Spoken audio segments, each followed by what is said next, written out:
The Bahrain Grand Prix is over, and I hope you missed the Dutch national anthem because it is back, and now F1 is moving immediately on to the second race of the year, which is in Jeddah for the Saudi Arabian Grand Prix, which means once again it is time for my preview and predictions. This is the series where I'll be previewing, and then at the end of the video I'll be giving out my early predictions for the Grand Prix.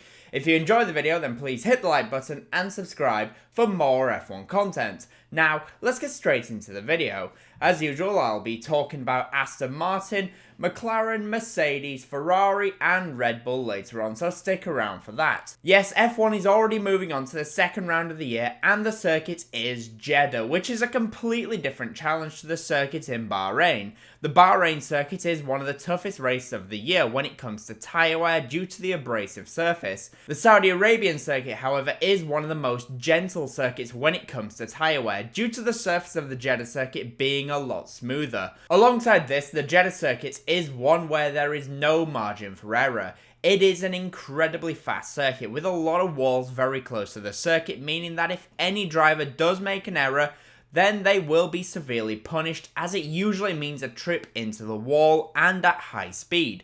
Because of the high speed nature of the circuit, we should expect to see the teams run with slightly lower downforce on the rear wings as they're looking to run with the least amount of drag as possible. The drivers will be at full throttle for about 79% of the lap, so they don't want unnecessary drag holding them back. As I mentioned, the tyre wear around the Jeddah circuit is much lower than it is in Bahrain due to the smoother surface of the circuit, even though Jeddah does feature a lot more higher speed corners.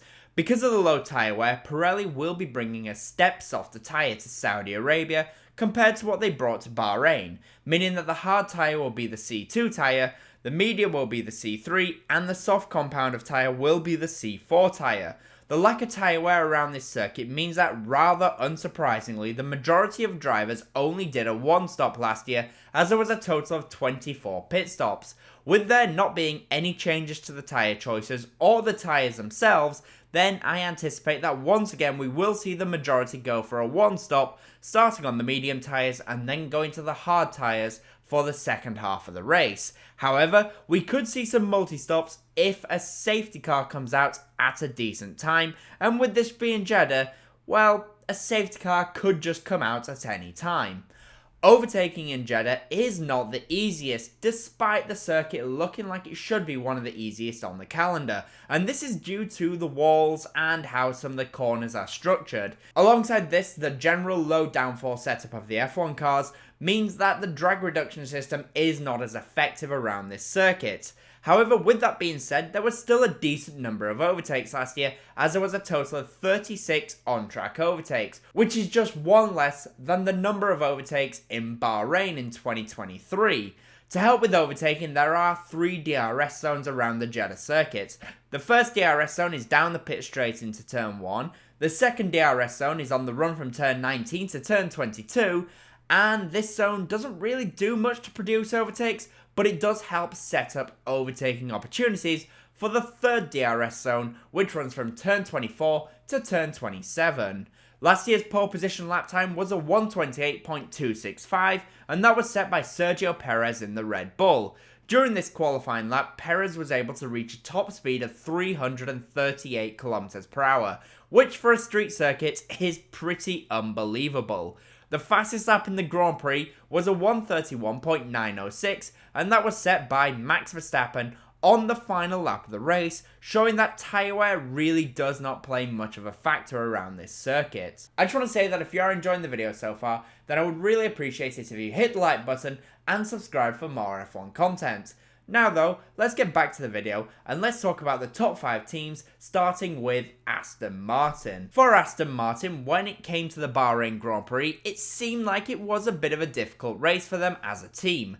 Aston Martin have fallen back a little bit when it comes to race pace, and also when it comes to tyre wear as well, as Fernando Alonso was unable to recreate the magic from the 2023 race. During the race, he was consistently falling back in the first stint, as the race pace of the Aston just could not match his qualifying pace, and therefore he struggled against the McLarens and the Mercedes. His strategy in the race wasn't great either, as he had to make a late pit stop and then overtake a Sauber and his teammate Lance Stroll in the closing laps.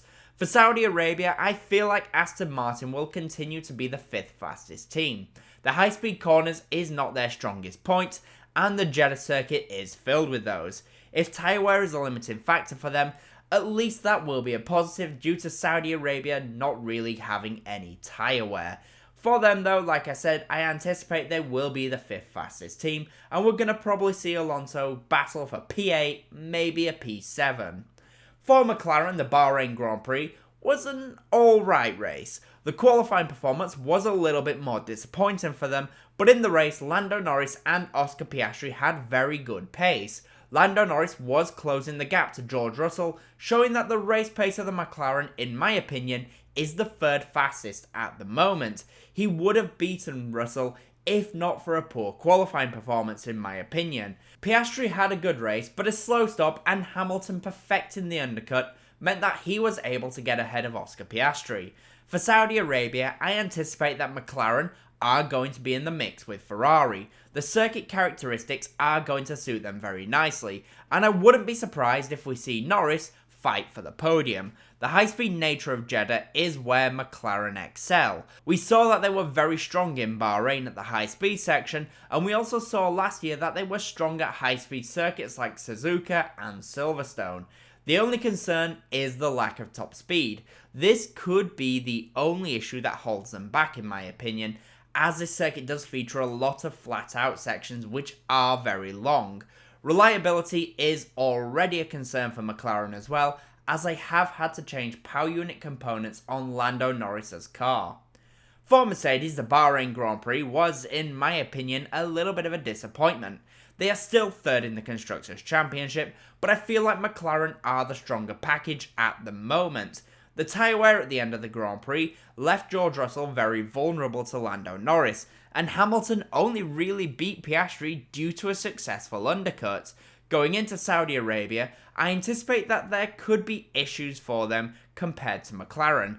They are not as strong when it comes to high-speed circuits in my opinion. We typically saw them struggle at higher speed circuits last year and also for top speed. And for me that is because they are still a little bit draggy when compared to the teams that are ahead of them.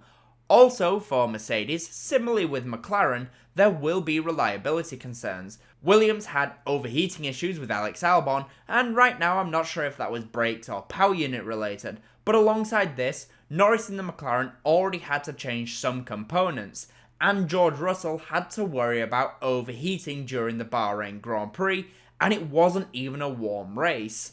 Mercedes may be worried about this with their car. They also don't have a great record when it comes to Saudi Arabia in the ground effect era, so I feel like the Saudi Arabian Grand Prix could be a difficult one for them, and they will be the 4th fastest car. For Ferrari, the Bahrain Grand Prix was filled with issues for Charles Leclerc, but even so, I feel like as a team they managed to maximise everything that they could.